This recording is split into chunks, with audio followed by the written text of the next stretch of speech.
All right. So, American Idiot. Here we go.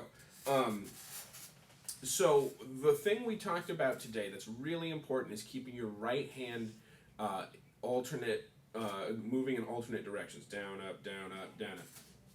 And so for this one, it was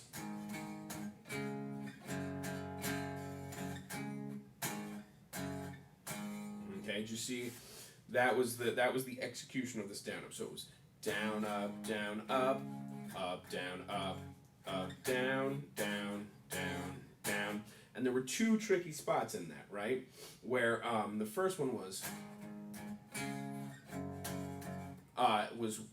they're both when you change chords and you have an upstroke. Well, the first one is where you change a chord and you have an upstroke, down, up, right? And so that's a quick change. You got to get from the A flat to the D flat on the adjacent strings pretty quick, down, up, and then we move down to the G flat also on an upstroke, up, down, up, and then here's the second. Well, I guess that was two. So here's the third tricky part.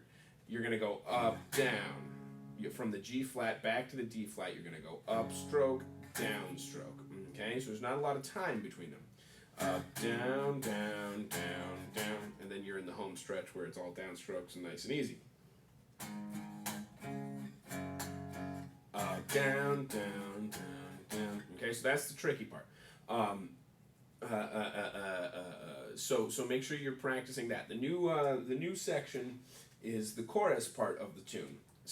Two of the same three chords starts on D flat and goes to A flat. The new chord being E flat, same shape, but now we're playing it with our index finger at the 6th fret of the 5th string, and you're playing continuous eighth notes through all of these chords. Down, up, down, up, down, up, down, up, 1 and 2 and 3 and 4 and okay, those are eighth notes. So it's 2 ready play D flat 3 and 3 and 4 and A flat 1 and 3 and 4 and E flat 2 and 3 and 4 and A flat 2 and 3 4 and D flat 2 and 3 and 4 and A flat 2 and 3 and 4 and E flat 2 and 3 and 4 and A flat 2 and 3 and 4 and okay. Now you might notice that when I'm changing, sometimes I might hit so 2 and 3 and 4 and I might bump an open string in the change. It doesn't really matter. That's fine.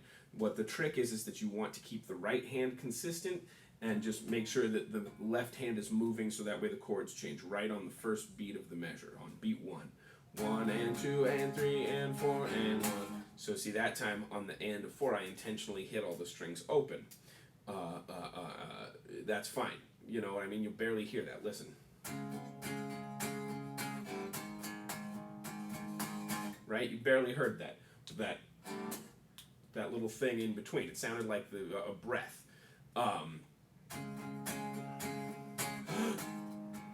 See what I'm saying?